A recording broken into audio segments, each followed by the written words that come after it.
Nice. Okay, cool. Well then, welcome to the show, Alison. Excited to have you be part of this episode. How are you doing today? I'm doing great. Thanks for having me, Fritz. I'm excited to talk about my journey with your weight loss program. It's been a lot of fun.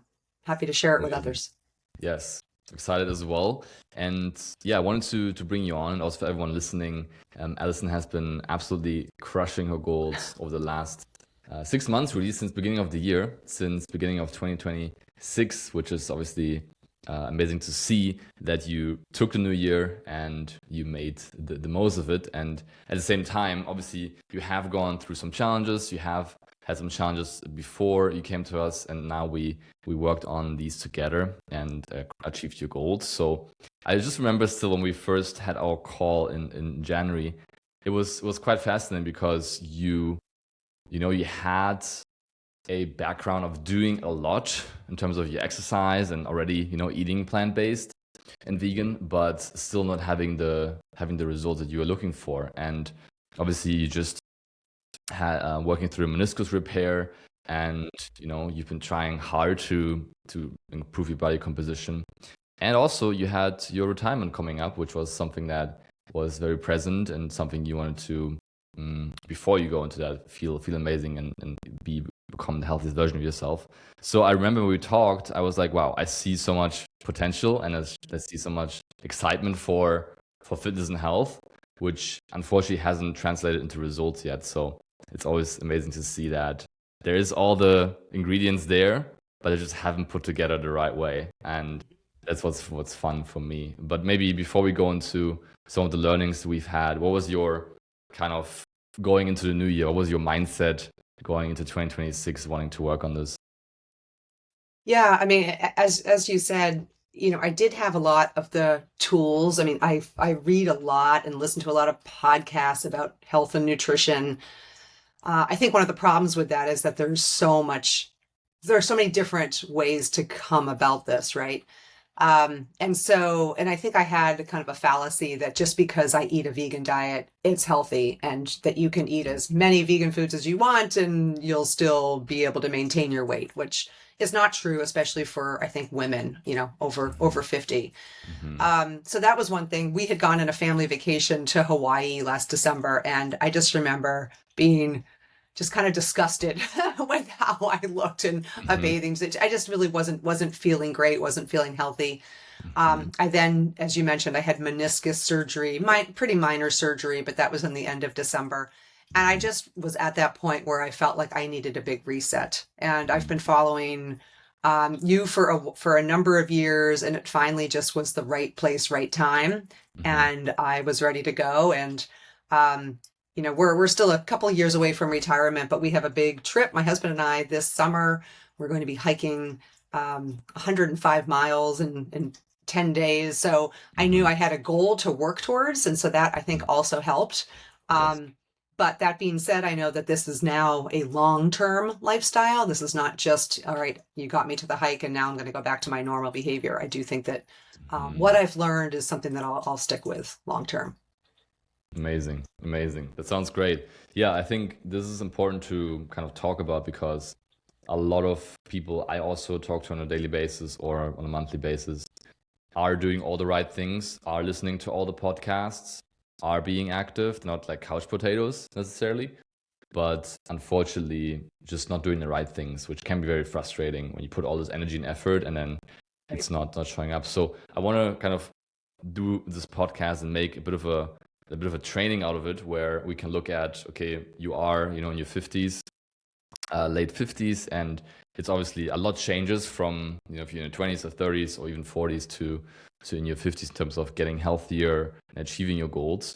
And I want to do kind of a 10 reasons why, especially women or also people in their 50s, struggle to lose fat and gain muscle and get the results, and kind of combine it with your own personal experience, going through this journey. Because even after starting with us, maybe before you had some mistakes you made, but even going through the journey, you probably also discovered some new revelations that we can also touch on. So if you want, we can get started with number one. What do you think is the number one thing maybe you did wrong or that you observed?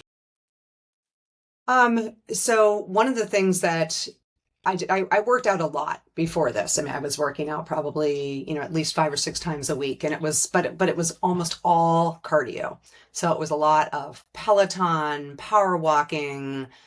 I had stopped running, but on the treadmill, going up inclines, stair climber, lots of cardio, and strength training was kind of secondary. So if I went to the gym, if I had time, I would then go and lift weights. So it was definitely a very sporadic part of my workouts. And that's why it was so confusing. It's like, why am I not losing weight? I'm doing all this cardio, hours and hours, hours of cardio. And when I did actually lift weights, I used the same machines at the gym all the time, the same reps and the same weight. So I didn't vary it at all. And I think without any kind of accountability too, I would do as much as I wanted or didn't want to do that day, So if I felt like I only had 5 minutes left of my time at the gym, then I'd quickly do 1 or 2 machines and that was it. So obviously that, wasn't boding well. And I now understand after, speaking with working with you all and doing more research, really that at this point in my life, I really should be doing more strength training and less cardio. So cardio, obviously still great for heart health. It still has its purpose. But I have completely now just flipped, the order of what I'm doing at the gym. Wow. Yeah, thanks for sharing that. I think that's something we also touch on a lot inside the program, or in general. Building muscle is, comes from strength training and from progressive overload. And cardio is, it's not a bad thing. Like you said, I do cardio very frequently as well. Very important for your heart health. I know a lot of bodybuilders who don't know cardio, and it's also not the right way to approach it, right? But especially as you get older, it's just naturally that your body, has a progressive loss of muscle mass, so-called sarcopenia. Typically begins, in your 30s even already, and you lose 3 to 5% of muscle per decade after age 30, and that can obviously lead to, weakness or frailty or loss of independence, or also if you fall, you have a higher probability of having, fractures or other problems. And that's obviously something we want to start looking at as you get into that range. Yep, 100%. And I think it's also really important for women, especially, to push themselves a little bit more. I had heard another podcast, I think it was on Simon Hill, with a couple trainers who, basically they were specifically speaking to women, and it was about how we don't push ourselves enough. And I definitely was guilty of that. I would think that my max was X number of pounds. And so I would do that. But then after listening to that podcast, I started challenging myself and saying, can I actually go higher? And I usually could. Maybe it was fewer reps, but that's okay. That's actually what you should be doing. So yeah, I think there is that part of it too. Amazing. So you find now with strength training, like you're not afraid of it anymore, you feel like empowered by it? Like, how do you feel about strength training versus how it was before? Yeah, I'm definitely not afraid. I mean, it's funny. I work out at Planet Fitness. It's one of the most inexpensive gyms in the US. It's a great place. A lot of times I'm surrounded by all guys now in the free weight section. Oh, wow. I usually wouldn't go to the free. I was a little intimidated, but now I'm like, I know what I'm doing. And the app tells you exactly what to do. So it wasn't like I wasn't sure what I was going to be doing. Nice. And there's still a balance. I mean, being at my age, I don't want to injure myself. I have had injuries before, so it's kind of a fine balance of pushing myself, but knowing kind of my limits as well. And a lot of that is making sure that your form is correct. And that's what I like about the app that you provide, which is it has little videos of most of the exercises. So I know exactly the form I should be achieving. Yes. Amazing. Exactly. That's important form. And also what's important is to understand you are working in a RPE kind of range, which is rate of perceived exertion, which goes from 1 to 10, and 10, the max being that's failure. Like if you hit 10, then that would be, you've been going, I don't know, with your dumbbells until failure. You couldn't have done one more rep. And usually people work too low on the scale, especially women in their 50s and so on. Which is okay, like you want to be careful, right? But if you can work your way up to like an RPE of 8, for example, or 9, I would never go to failure. I think that's a bit risky at that point. Also depends on the exercise. You can look at big movements like squats, deadlifts. Those I would be more careful with, and smaller movements that hit smaller muscle groups like your biceps, your triceps, your shoulders. You can maybe work more closely to failure. But yeah, love the point. Pushing yourself more, seeing what's possible with guidance is definitely going to be make a big difference for you. And cardio is good, but it doesn't build any muscle, so you're not building any assets. It's like an in and out kind of equation. Yes, you're building a healthier heart, but with muscle, you're building an asset that you can take with into your 60s, 70s, and 80s as well, like long term, because once muscle is built, it's very hard to just lose it again. Like then you just have to stop everything, stop eating protein, stop exercising. And it's once you've built it, the muscle I've built now, like I intend to keep it for the next 70 years. I hope it sticks with me, but that's the goal, right? What was the second thing, the second reason that maybe you were stuck before, or a mistake that you made?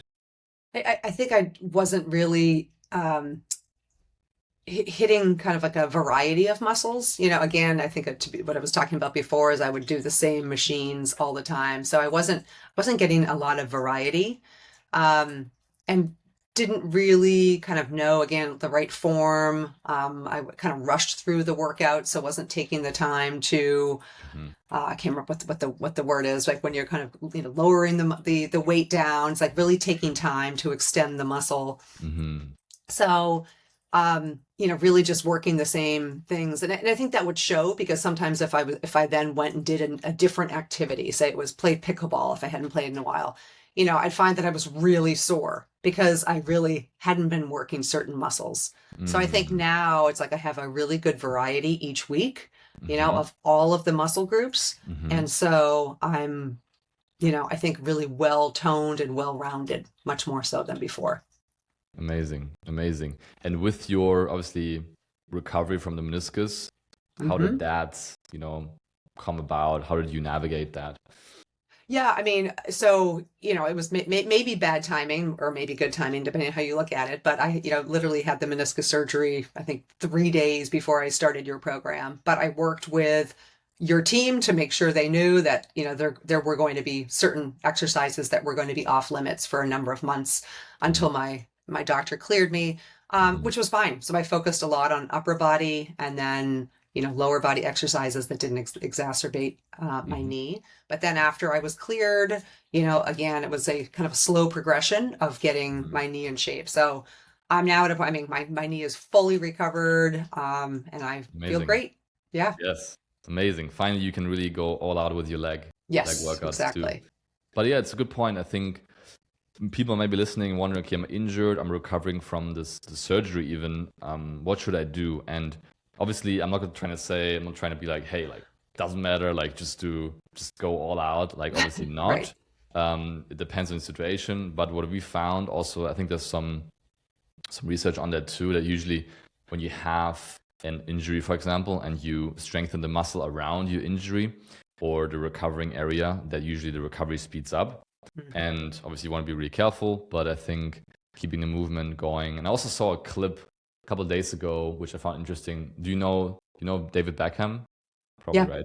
Oh yeah. And he had a clip where he said that after his career, which was like a long football, like successful career where he worked, his body very hard, he was like, I need to give my body a break after this 10 years. So he like stopped doing anything for like a year or more. And he said in that video that it was his biggest mistake doing that. Like he should have kept the momentum going because his body needs active recovery versus just doing nothing. And I think that's sometimes what we can just as a mental model think about when you have injuries but I really want to acknowledge you, like you had such discipline and willpower to just still show up, even though it's obviously frustrating to not be able to work out fully. So that's awesome. Also, your mindset probably strengthens a lot from that. Well, and also I think, there was a lot to focus on from the food front. So it actually allowed me to focus more on the eating. And of course, the workouts were not as hard as they would have been, if I hadn't had the surgery. So I think it actually worked out for me because then, by the time I was ready to really dive into the full workouts, I had the eating part completely under control. Yes. My weight was dropping, despite not doing all the strength training. Amazing. Incredible. Yes, and for everyone listening, good point here on the exercises and the movements. You want to hit a variety of movements. Even if you do some movements, that could be not enough. Like you need to have some dumbbell work, some machine work, maybe some barbell work. It depends. You can also work out from home. That's no issue. But usually I found we want to strengthen, obviously, your upper body and your lower body, and not be afraid of, let's say, squat movements, glute bridges, or even pushing and pulling movements with a dumbbell is obviously crucial. And I would minimize like very, very intense workouts or cardio sessions in general. We found that a lot of people in this kind of range tend to injure themselves as they do very intense bouts of exercise like CrossFit or even group classes. I think group classes is an interesting one. Obviously, depends. Like if you enjoy them, you can still do them. But I found a lot of them are very intense, and the injury risk is just higher if you have a group class versus you doing your own individual thing. But yeah, what's the third kind of mistake or reason you see why people don't see success? So what drew me to your plan specifically was that it is focused on vegans, right? And that is a really difficult thing to find if you're a vegan. So, what I liked, and I had been, again, following you for a while, and, I know you talked a lot about what protein sources were good versus maybe not so good when you're trying to, gain muscle and lose weight. And I think to that point, I was eating too much fiber. I do still firmly believe that a vegan diet is the absolute healthiest, but I wasn't balancing my meals enough and really focusing on hitting all of the macros. So I would always make sure I'd have some protein, and it oftentimes was tofu or seitan, but it wasn't enough. And I also overemphasized a lot of the pulses like chickpeas and lentils. So my diet was very fiber heavy. So, obviously kind of leads to bloating, just feeling of heaviness, but also a lot of feeling of hunger. So, I wasn't getting the satiety that I am now achieving by having more protein. I'll say it is a challenge eating this much protein. I mean, that was definitely a big behavior change for me, was, first not only tracking it on a daily basis, but just really focusing on getting that much, and trying not to do it, only through things like protein powder. Obviously that's helpful as a way to kind of augment, but really trying to focus more on those whole foods. So, I think what was surprising to me was, when my meal plan kind of first came out and I had my macros and the calorie target, I'm like, oh my God, that's really low. Like that's no food at all. And I have been pleasantly surprised that I feel, I don't think I've rarely been hungry. So, I would say for the most part on a daily basis, the food I'm eating makes me feel full, even though it's not, a lot of food, because I am still in kind of, I'm actually at the weight maintenance phase, but that's kind of just a recent thing. So my calories should be going up soon. But anyway, I do think falling into that fiber trap, is an issue. Now, of course, most of America should fall into the fiber trap, right? Yes. Most people are not getting enough fiber, but I think in the case of most vegans, it's the opposite. Yes. Yeah, it's a very nuanced point, which I want to also touch on. Thanks for sharing that. So fiber and protein is like the big conversation as well right now in the nutrition space. And yeah, most people need to increase their fiber intake for sure. Like standard American diet, most Americans, most Europeans just need to increase their fiber intake. If you already are eating vegan though, all the time your fiber intake, if you're not like a junk food vegan, then your fiber intake should be in a pretty solid spot, probably a bit too much. And why too much? Like there's an argument as well you can make where you can push the upper ranges of fiber if your body can handle it. But the main thing is, which you already mentioned, you might eat like the pulses and the vegetables, and the fiber might be looking amazing, but your protein might be low because of that. And that's kind of just a ratio to observe and to optimize. And like you said, most vegans underestimate how much protein they actually need to feel full, to recover fully, and to perform their best.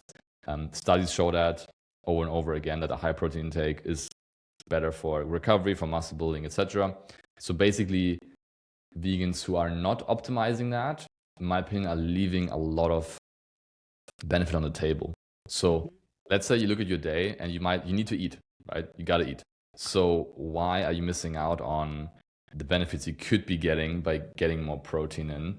Which means, I mean, I've tested as well personally, like anecdotal, reducing my protein intake from, let's say, 180 and 90, which I'm tall, like I need a lot, to like 130. And you would say it's not that much of a difference, still a lot of protein, but I feel it immediately. Like I am more exhausted after workouts, I don't recover as well. And then what are you changing that with? Like, what are you having instead? Is that worth it to replace that amount with something different? And I think once you find a good groove with your protein sources and your recipes, then it's enjoyable. But I think, yeah, if you're trying to just eat like pan-fried tofu or like baked tofu all day, like you're gonna just get super bored, right?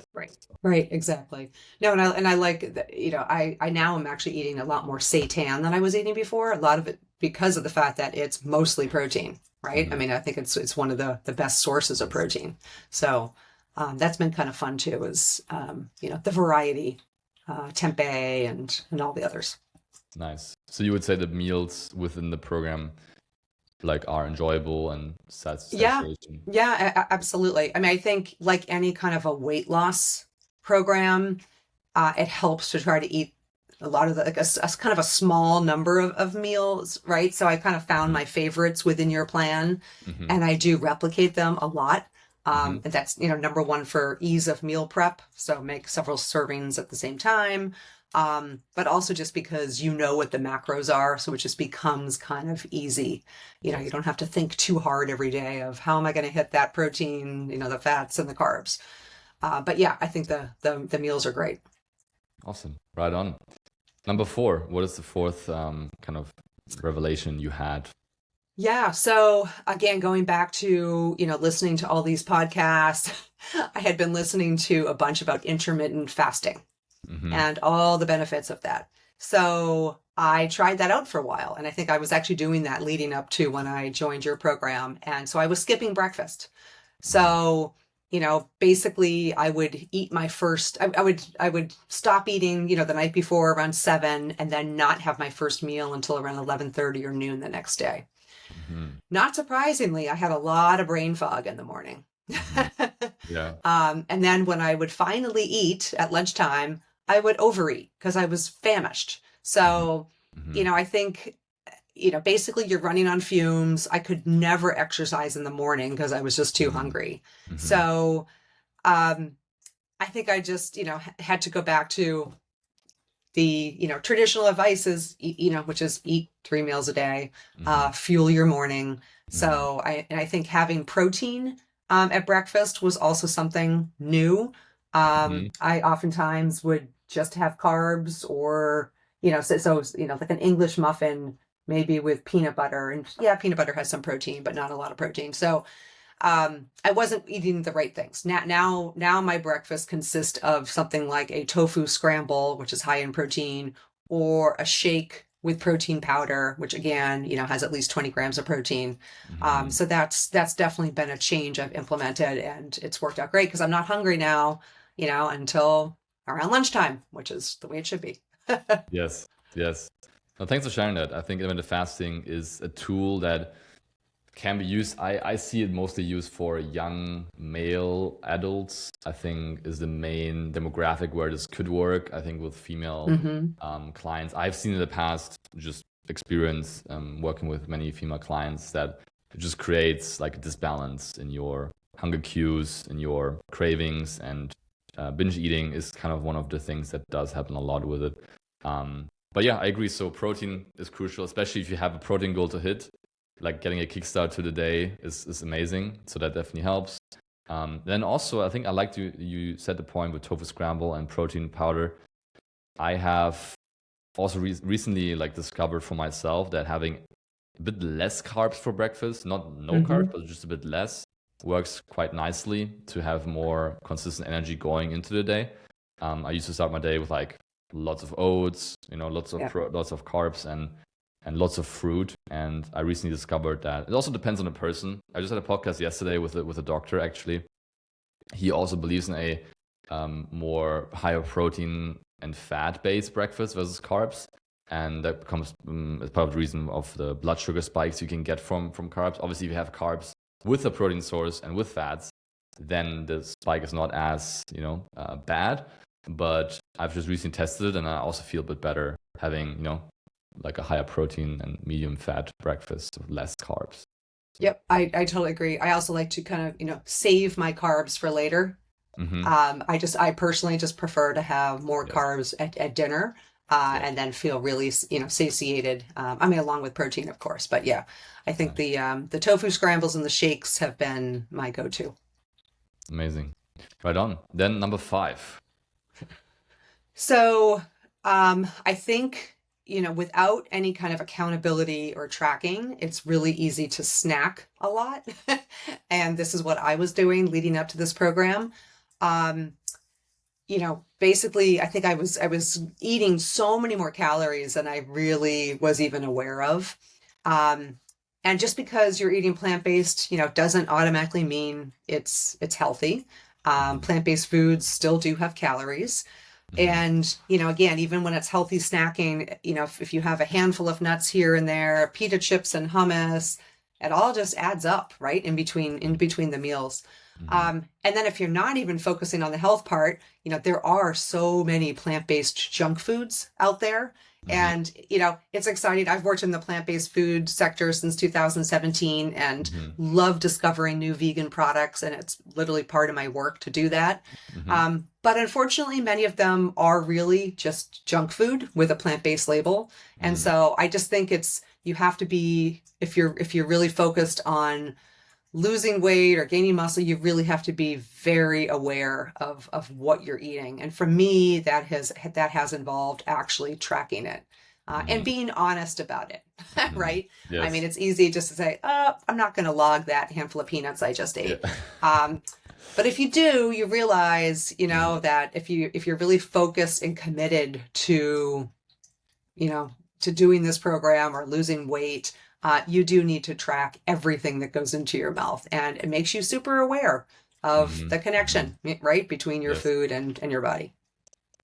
Yes, this one is a big one. I think I thought about this a lot as well, and I personally don't snack ever. Like, I just don't. It's not part of my ethos, I guess, or the way I was brought up. I don't know. It just wasn't. You're lucky. Yeah. Yeah, probably. But at the same time, I know that it's nice to have a snack here and there. So you want to think about, tracking it will make you aware, and then think about what is a snack that could actually be like a win-win, like what could actually maybe fuel me, maybe give me more satiation, or also is enjoyable. So I do have protein bars here and there as a snack. Yeah. I do it's like a nice combination of enjoyable but still kind of efficient. Because every snacking session you have where you go and grab the nuts and you go grab the granola is probably going to be 200 to 400 calories. Right. Because it's usually like that's the size that you go for. Or in like a packet of chips, like in London or UK, they eat like a pack of chips for like lunch, I think, which is interesting. I mean, I guess that works, but like one packet of like small chips is going to be like 200 calories, and that's all right. You can navigate that. It's not like you never can snack again, right? It's like, okay, is this fitting today? Like, can this work for me, or can I use these 300 calories for, like 400 grams of potatoes? Like, what's the trade-off? And I think that's helpful to know. Yeah, and again, not to say that I don't snack now. I almost every day have a snack, but now I'm tracking it, right? It's actually fitting into my plan, whether it's a piece of fruit or a rice cake with peanut butter. It's being tracked into my macros, which is different than before. Yes, amazing, cool. What is point number 6 that you've discovered made a big difference, or that you navigated? Yeah, so it's alcohol. So I know this is a hot topic. Hmm. It's, and it's a tough one. Especially I think with my generation, a lot of, Hmm. um, adults, including women, grew up drinking actually quite a bit. Hmm. And, I have absolutely cut way, way down, partly because of this program, because, once you understand what the calories are that are in just 1 5-ounce glass of wine, you Hmm. have to make that choice. It's like, would I rather have food or would I rather have, a Hmm. drink? Hmm. Um, so I think, there's a lot about alcohol when you are, are my age. Um, Number one, it leads to a lot of belly fat. So, I mean, some of my friends call it, the wine belly, where, Hmm. somebody might be super fit, but if they're drinking a lot, you can kind of tell. Hmm. Um, I think the fact that alcohol disrupts your sleep is a huge concern. You already do start getting sleep issues when you do get older. If you're a woman, you're postmenopausal, it could be night sweats. And just as you get older, you tend to not sleep as well. So having that further disruption from alcohol, definitely not a great thing. So, I did actually give up alcohol for the first 3 or 4 months of the plan altogether. And it was super helpful, helped me Hmm. get on track. I have reincorporated it on a much smaller level, but only on weekends, and I'm very deliberate about it. Hmm. And you have to I plan ahead. So if I know I'm going Hmm. out, then I will put that into my plan, and it's almost all carbs. So Hmm. I have to account for that in my other meals of the day. So I would just say for, anyone going on this plan or not, it's like you really should look at that alcohol Hmm. connection. Yeah, I love that. Thanks for sharing it. I know it's a hot topic for sure. I'm not someone that says, "Hey, you can never have a drink again." Right. Um, what I like, which you have done now, is actually cutting it out for 3 4 months and really committing to it. Makes it easier. Makes it easier. Sometimes it's easier to just say no. Just like, "Hey, I'm Yeah. on this thing. I'm doing this thing. I'm just cutting it out for now." And then once you gain the strength, and once you've maybe also have a better metabolism, which we talked about, I think, when we talked last as well. Building that long-term vision for your life is going to be having a stronger body in terms of having more muscle, which will increase your metabolism, which will Right. increase your calorie burn, which will increase your room for error, quote unquote, where yeah, you don't need to be okay. Every single like rice grain is weighed, and if I don't weigh it, I'm like struggling. Like long term, hey, we want to have a vision of I can eat 2,000 calories or 2,400 calories to maintain my leanness, and fitting some like glass of wine in there is going to be a lot easier and a lot more possible. And then it can be something that's part of your lifestyle if you want, but it's not something that is going to like derail your whole day or the next day. So Yeah. it's obviously something to navigate, but yeah, I think finding a lifestyle friendly solution is the answer here. Yeah. And I've also found, the unintended consequence too of if you drink too much the next day, you tend to overeat. Mhm. So, Yeah. there is a big connection there. And I think, the research I've heard about sleep too Hmm. is the more your sleep is impacted, the more you tend to eat as a result the next day. So Hmm. there's, again, everything in moderation, right? Yes. Yes. 100%. Cool. So number 7, what have you found was not a mistake? Yeah, so I have tried other plans over the years. They mostly were just focused on the diet part, not the strength training part. None of them were actually tailored for vegans. So, like I had tried Weight Watchers and other programs in the past. I always felt like they didn't know what to do with me as a client. They didn't know really what foods to recommend, or they would basically say, "Here's the program, but you can't do 2/3 of it because you don't eat meat." Right? It was Hmm. always focused on, Hmm. the lean proteins like chicken and fish and things like that. So I think what's been really nice about this program is that you understand the food component and you understand the ins and outs of vegan proteins and food. So that's been really nice. I also love the fact that it's more holistic. So it's not just focused on what's going in and out of your body. It is also about helping, from a lifestyle perspective. How do you account for travel? So I actually travel a lot, both personal and professional. And it can be challenging, right? You're going to a different state, you don't know the restaurants, or you're going to, fancy dinners, and you worry if they're, are they going to have a vegan protein? Like, what do you do? And so I think that's been super helpful. You and your team have always kind of coached me if I'm, going away for 5 days, like, okay, here's what to focus on. Does the hotel have a gym? Try to get your gym workout in. So it's that further kind of advice and accountability, which has been really nice. And, again, it's a holistic kind of lifestyle program, not just about losing 10 pounds. Yes. It's amazing. Yeah, we want to make sure you keep it off as well. Yeah. And yeah, plant-based is quite different. It's nuanced. It has so many different moving parts and variables that want to definitely be accounted for to make sure you're on the right track. Yep. So because I talked to a lot of plant-based eaters over the years, and one thing that comes up a lot is, okay, I'm just so bored by all the food that I'm getting prescribed. Like if I have another program I do, they just tell me to just replace the chicken with lentils or with tofu. And then that's where it ends, right? And then what? Are you going to eat that for forever? Like, what does it look like, right? So, and that's why I set out on my own journey. When I first went vegan, I had the same issues.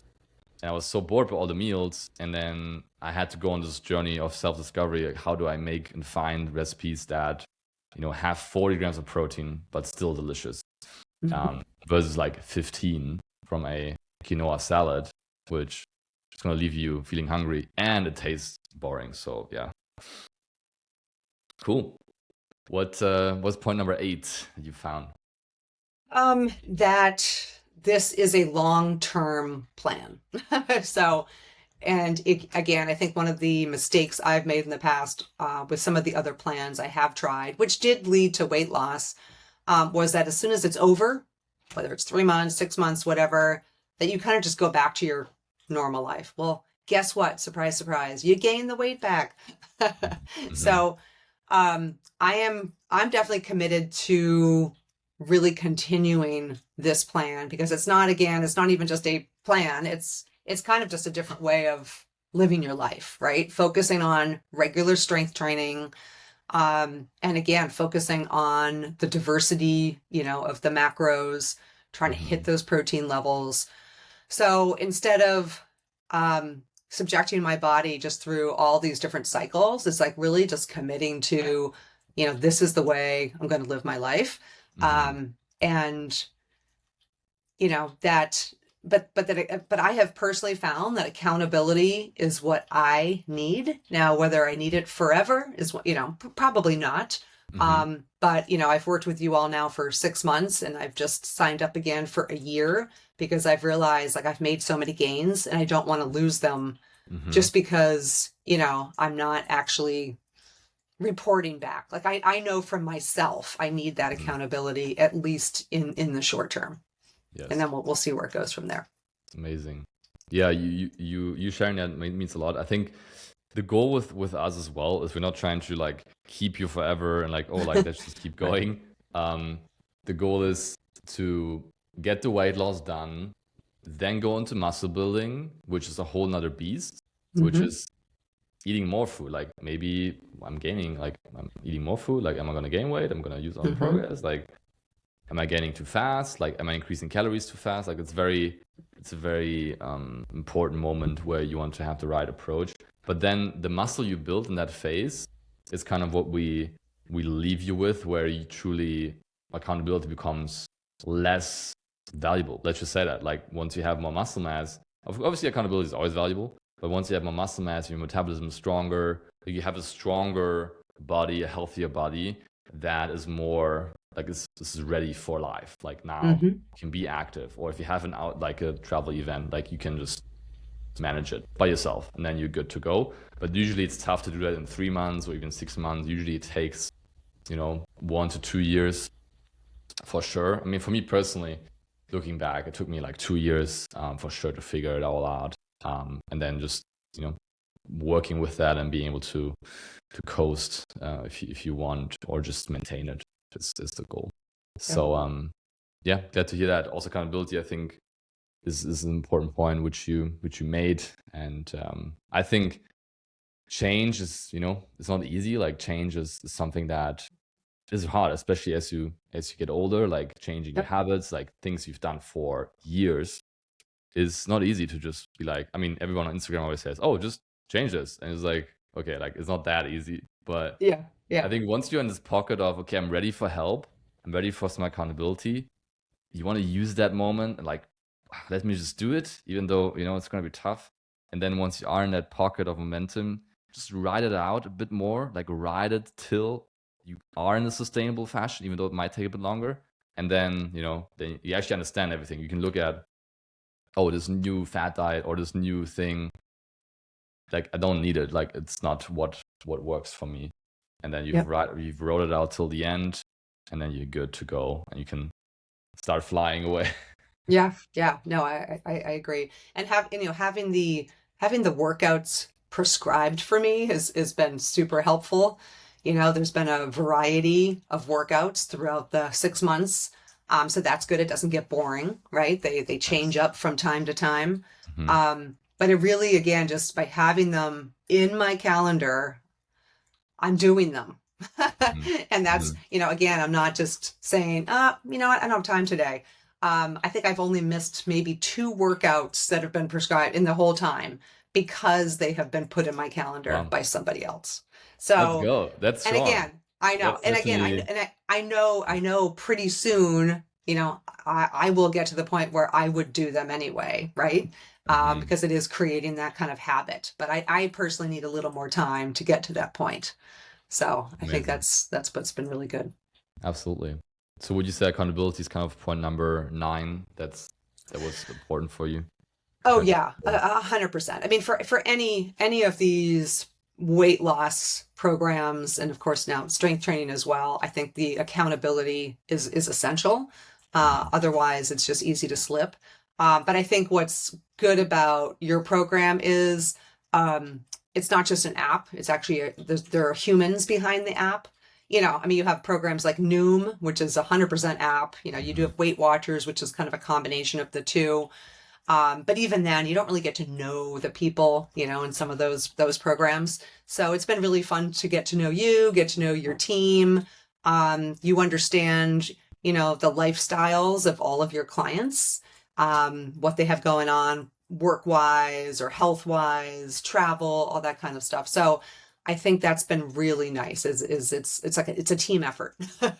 Yes. So yeah, amazing. It's been great. And the community, you've been yes, exactly right. Your Flex Fridays in the community as well. Yeah, the community is really fun. So everyone shares photos or tips. People are vulnerable, sometimes admitting they need a push. They need support.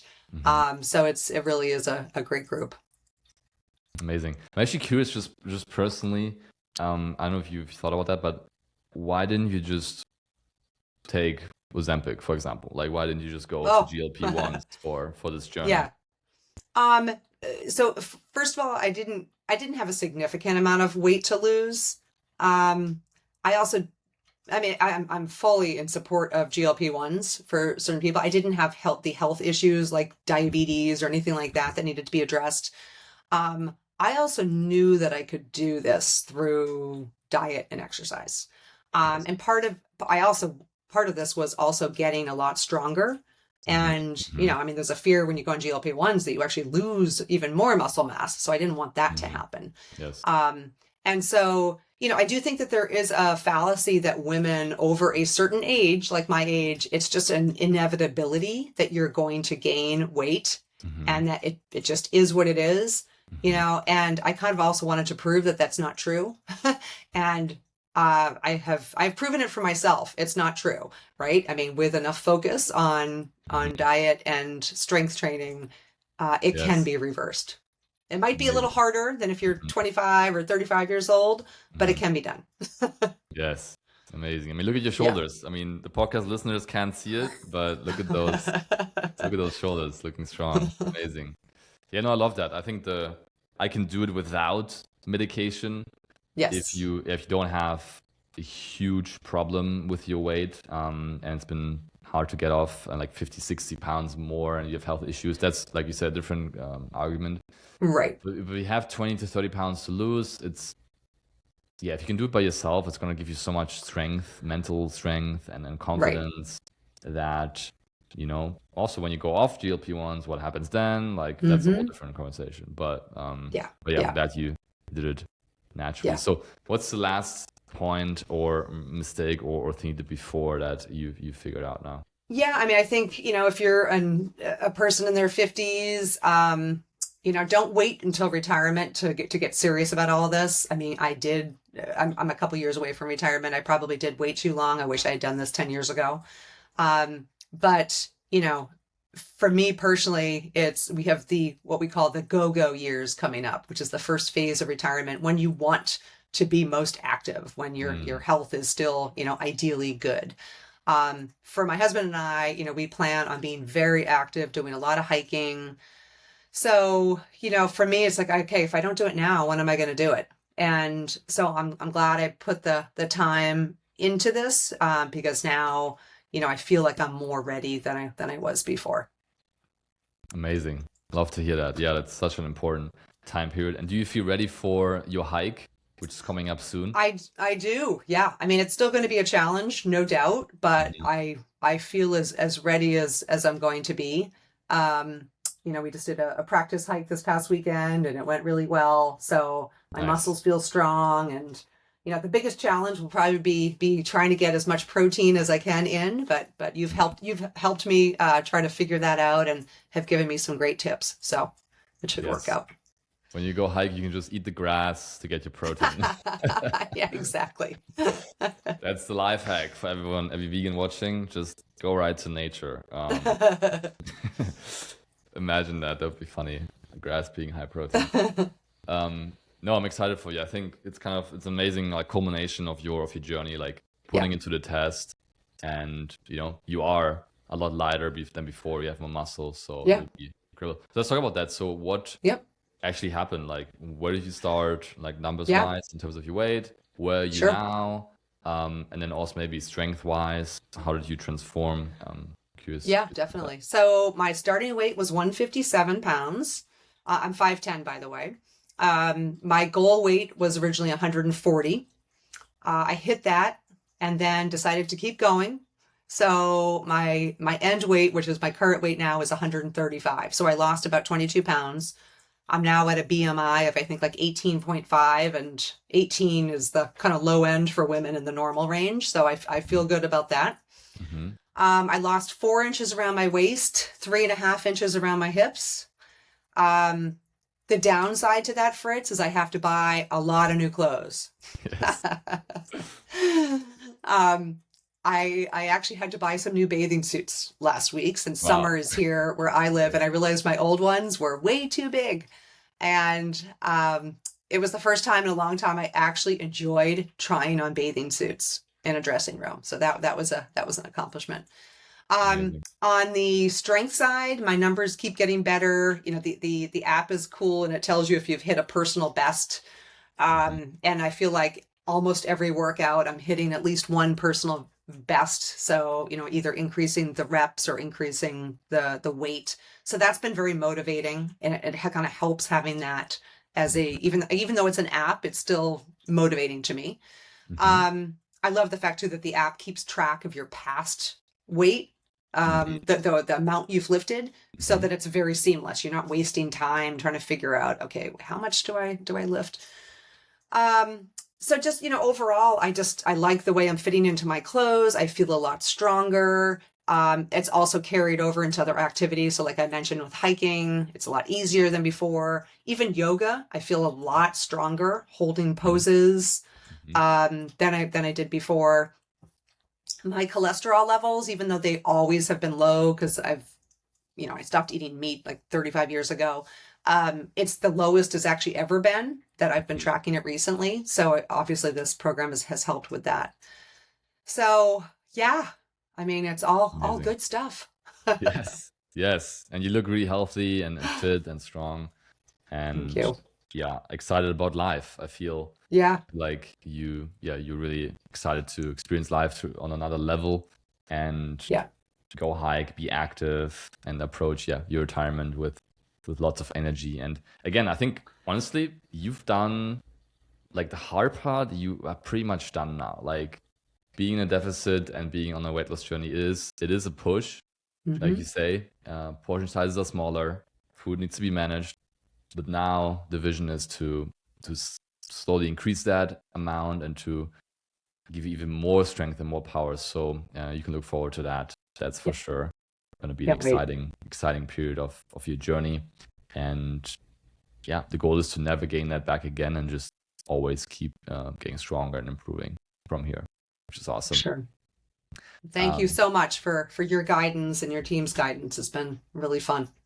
Amazing. Yes, thank you. And thanks for the trust.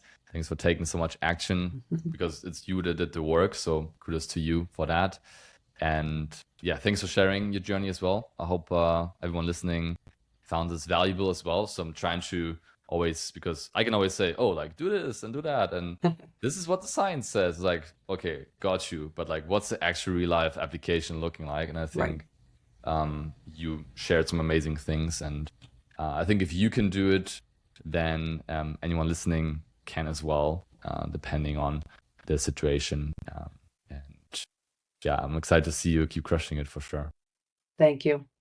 Yes. Have faith, everyone. It can be done. Amazing, amazing. Cool, right on. Then I think that was a good episode. Appreciate you for coming on and sharing your thoughts and your experience. Maybe just as a last thing, what do you think? Like, who is this program for, and is coaching for, and maybe who is it not for? Like, maybe you also have some thoughts for that. I mean, I think it's for anybody, to be honest. But I think you have to commit, right? I mean, it isn't easy. There is some deprivation involved, as Fritz said. But I think you can find the joy in it. You can find great food. It just takes a little bit of a reset, and you have to think about your life more, right? Going out to dinner.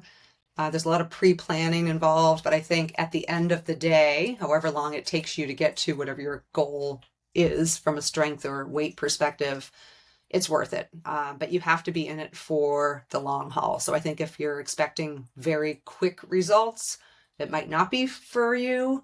On average, I think most people are losing 1 to 2 pounds max per week, and that's the normal healthy way to lose weight. So it takes time. So I think as long as you feel like you're committed, and feel like you need accountability, then this is the right program. Right on. Thanks so much for sharing, Alison. Appreciate you. Excited to see you crushing it. And everyone Thanks, listening Fritz. or watching, thanks for joining us today. If you enjoyed it, then leave a like if it lets you leave a like, or subscribe to the podcast if you haven't yet, for more episodes. Thanks so much again, Alison, for coming on, and we'll talk You're soon. welcome. Thanks. Bye.